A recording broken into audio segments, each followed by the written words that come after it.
ناظرین اکرام، آج ہمارے مہمان ہیں حضرت مولانا مفتی گلزار قاسمی صاحب. ان سے آج گفتگو ہوگی شب برات کے تعلق سے. تو آئیے. السلام علیکم ورحمۃ اللہ وبرکاتہ. مفتی صاحب، آپ شب برات کے تعلق سے کچھ وضاحت فرمائیں کہ جس طرح سے آج کل تو لوگ بڑا بتاتے ہیں کہ صاحب پوری رات نہیں جاگنا چاہیے اور بس ایک قبرستان میں چلے جانا چاہیے. حالانکہ حدیث شریف سے ثابت ہے، اچھی بات ہے، لیکن اب سے 20 سال پہلے اگر آپ دیکھیں گے تو پوری رات جلسے ہوا کرتے تھے چوراہوں پہ، نکڑوں پہ، مسجدوں میں. اس وقت پہ یہ کتابیں نہیں تھی کیا؟ نہیں، اصل میں کتابیں بھی تھی، سب کچھ تھا. اس کے تعلق سے، شب برات کے تعلق سے کچھ لوگ تو وہی جو سرے سے منکر ہیں، اس کی کوئی فضیلت ہی نہیں ہے. جی. کچھ لوگ اسے شب قدر بنا دیتے ہیں. دونوں غلط ہیں. جی. اس کی کچھ نہ کچھ فضیلت ہے. 10 صحابہ ہیں جن سے اس کے بارے میں احادیث مروی ہیں، اور 3 عمل ہیں جو صحیح یعنی ضعیف یا صحیح اس کے بالمقابل. وہ ضعیف ہیں ساری کی ساری روایتیں، لیکن حسن لغیرہ کے درجے کو ہو جاتی ہیں. فضیلت ثابت ہے، فضیلت ہے. اس مطلب ضعیف سے آپ کیا کہنا چاہتے ہیں؟ ضعیف سے مراد یہ ہے کہ ایک فنی اصطلاح ہے. ضعیف کس میں نہیں ہے؟ ضعیف میں تو آپ دیکھیں گے تو امام بہقی رحمۃ اللہ علیہ کے یہاں بھی ملے گی، نسائی میں بھی ملے گی. میں نے کہا 10 صحابہ سے مروی ہے. ابن ماجہ کے اندر بھی ہے، شعب الایمان کے اندر بھی، امام بہقی کی کتاب اور بھی جگہ.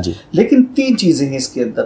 ایک تو یہ ہے جو حدیث پاک سے 3 عمل ہیں. اس رات میں عبادت ہونی چاہیے، یہ صحیح ہے، لیکن میلے ٹھیلے کرنا کہیں سے بھی ثابت نہیں ہے. وہ تو اس رات کی کیا ویسے بھی غلط ہے. رات کو آپ جتنی بشاشت ہو تنہائی میں، نفلی عبادت تنہائی میں ہونی چاہیے. جی بے شک. دوسرا عمل ایک یہ ہے، حضرت علی رضی اللہ تعالیٰ عنہ کی حدیث ہے، مستحب ہے اس دن روزہ رکھنا. یعنی جیسے شب برات کے اگلے دن جو صبح ہوتی ہے اس دن روزہ رکھنا.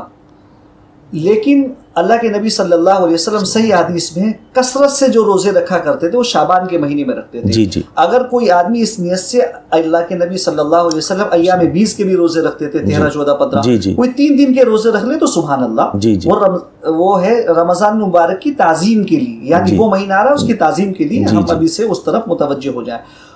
اور ایک عمل یہ تھا، نبی کریم صلی اللہ علیہ وسلم بالکل خاموشی سے، اتنی خاموشی سے کہ ہم سب کی ماں اما عائشہ صدیقہ رضی اللہ تعالیٰ عنہ کو بھی پتہ نہیں لگا، قبرستان تشریف لے گئے تھے زندگی میں ایک مرتبہ. یہ کام تو ثابت ہے. رہا تعلق آپ کے اس سوال کا کہ 20 سال پہلے کتابیں نہیں تھی، جلسے ہوتے تھے، سب کچھ ہوتا تھا.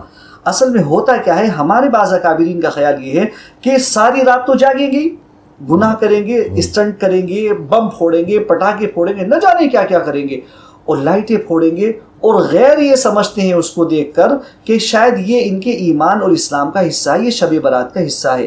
ان لوگوں کا حکمت کا تقاضا، وہی بڑوں کی حکمتیں بڑی باتیں ہوتی ہیں، ان سب کو گھیر کر بیٹھ جاتے تھے اور اللہ اور اس کے رسول کی بات سناتے تھے. جو وہاں بیٹھا ہے وہ تو کم سے کم بائک نہیں دوڑائے گا، وہ تو لائٹیں نہیں پھوڑے گا، وہ تو گالیاں نہیں بکے گا، غیبت نہیں کرے گا. ورنہ یہ جو عبادت کے نام پر ہوتا ہے یہ صرف شیطانی حرکتیں ہوتی ہیں، اس کا اسلام سے کوئی تعلق نہیں. لہٰذا تمام نوجوانوں کو چاہیے، اور جتنے لڑکے نوجوان ہیں ان کے ماں باپ کو چاہیے کہ اپنے بچوں کی نگرانی کریں. موٹر سائیکل نہ دیں اس کے اندر، بالکل نہ دیں، کار نہ دیں اس کے اندر. نگرانی کریں، پوری موبائلوں کی نگرانی کریں، اور اپنی نگرانی میں جتنی وہ عبادت کریں، اس کے بعد سلا دیں. لیکن فجر کی نماز جماعت سے پڑھ لیں. جی. تو کل کا روزہ رکھنا چاہیے نہیں؟ شب برات کا اگلا روزہ مستحب ہے، رکھنا چاہیں رکھ لیں، نہ رکھنا چاہیں تو. اس میں تو 1 سال کے گناہ معاف کرنے کی بھی آیا ہے. نہیں، پتہ نہیں کہاں پر ہے. یہ مستحب لکھا ہے فقہ نے اس کو. وہ حدیث پاک جو ہے اس کے اندر صرف اتنا ہے کہ رات کو عبادت کی جائے اور اگلے دن کا روزہ رکھا جائے. بس. حضرت علی رضی اللہ عنہ سے میں نے پڑھا ہے کہیں کہ اس میں 1 سال کے گناہ بھی معاف ہوتے ہیں. اور یہ متبرک رات تو ہے ہی کہ اس میں پورے سال میں لوگوں کا سب خاکہ تیار کیا جاتا ہے. پورے مہینے کا یہ نظم ہے. اللہ کے نبی صلی اللہ علیہ وسلم کا ارشاد ہے کہ اس ماہ کے اندر اعمال اللہ کے حضور پیش کیے جاتے ہیں. اس خاص رات کا مسئلہ نہیں ہے. لیکن بعض لوگوں کا کہنا ہے کہ اس خاص رات کے اندر ہی سارا کا سارا نظام تقسیم ہوتا ہے، کون مرے گا، کون پیدا ہوگا، یہ مسئلہ ہے. تو اس لیے اس میں عبادت میں گزارنا چاہیے اس رات کو.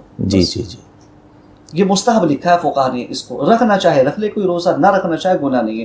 لیکن رمضان کی تعظیم کے لیے 3 روزے رکھنے میں کیا پریشانی ہے؟ 13ویں کا رکھیں، 14ویں کا رکھیں، 15ویں کا رکھیں. تو ناظرین کرام، آپ سمجھ رہے ہیں کہ شب برات میں کن چیزوں سے ہمیں بچنا چاہیے اور کن کاموں کو کرنا چاہیے. تو میری آپ سے گزارش ہے کہ جو اس طرح کے ہم بچوں کو اسٹینڈ کرتے دیکھتے ہیں ان کو سمجھائیں کہ وہ اس رات کی قدر کریں. اللہ سب کو قدردانی کی توفیق نصیب فرمائے.